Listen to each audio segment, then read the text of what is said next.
Bonjour à tous! Aujourd'hui, on se retrouve pour une nouvelle vidéo sur En marge de la plume. Tout d'abord, j'espère que vous allez bien et que la vidéo précédente sur Le Petit Prince vous aura plu. Comme d'habitude, je vais commencer par vous faire un bref résumé du livre du jour qui sera suivi de mon avis sur ce livre. Je ferai évidemment attention à ne pas dévoiler la fin. Aujourd'hui, j'ai choisi de parler de L'âme du chasseur, un roman de Deon Meyer paru en 2002.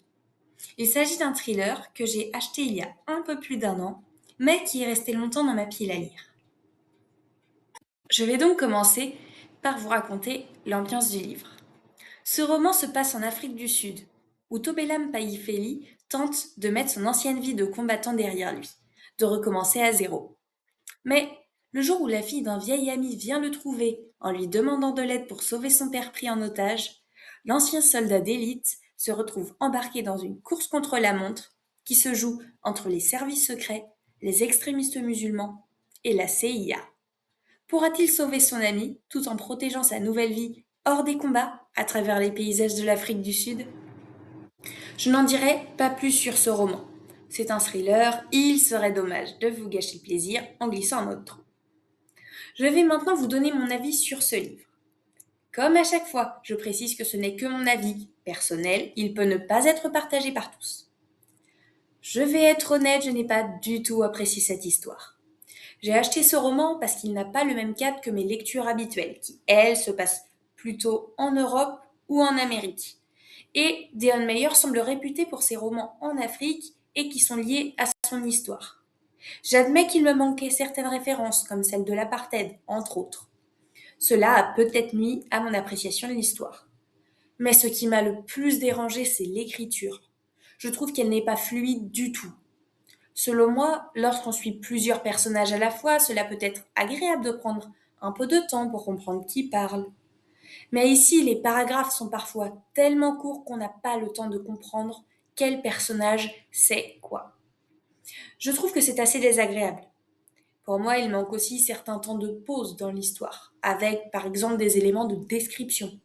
Ce sont ces éléments qui, selon moi, rendent les passages d'action encore plus impactants.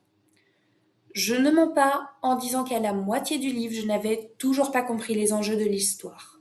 Qui cherche quoi? La question des mobiles de chacun peut rester ouverte. Cela est souvent encore plus poignant. Mais je trouve que quand je suis rendue aux 2 tiers de ma lecture, qu'on me demande ce que je suis en train de lire, et que la seule chose que je suis capable de répondre c'est une course-poursuite en Afrique avec un protagoniste dont personne ne connaît rien, c'est qu'il me manque clairement des informations. Dans un roman qui relève de l'espionnage, c'est vraiment dommage. De plus, l'auteur se sert souvent de la description physique des personnages pour indiquer qui parle. Mais le principe d'un roman, c'est que chacun imagine le personnage un peu comme il veut. Pour moi, ici, on n'a pas cette liberté. Si on ne retient pas la description que l'auteur en a fait, c'est vraiment difficile de suivre l'histoire. Les scènes d'action manquent aussi de réalisme. Qui est blessé? Qui a fait quoi à qui? Qui a le dessus? J'avais l'impression de regarder un film où ce type de scène est filmé tellement rapidement qu'on n'a pas le temps de voir qui est filmé. Personnellement, je trouve ça vraiment dommage pour ce livre. Je trouve qu'avec un peu plus de détails, de temps de pause comme de la description, et moins de références au physique d'un personnage quand cela n'est pas forcément nécessaire, ce roman aurait pu être très agréable à lire. On apprend des éléments au fur et à mesure sur certains personnages, les enjeux sont de mieux en mieux cernés, ainsi que certains mobiles. Je pense que l'histoire a vraiment du potentiel, mais le style d'écriture ne lui rend pas hommage. Bien sûr, je suis consciente que ce n'est que mon avis. Le livre a probablement rencontré un grand succès puisqu'un film est sorti sur Netflix en 2024. Je ne l'ai pas vu. Encore une fois, il me manque peut-être quelques références à l'histoire de l'Afrique du Sud pour mieux profiter du roman. Et peut-être que le style d'écriture n'est simplement pas fait pour moi. Mais, à titre personnel, je n'ai pas aimé. J'espère que cette vidéo sur l'âme du chasseur vous aura plu.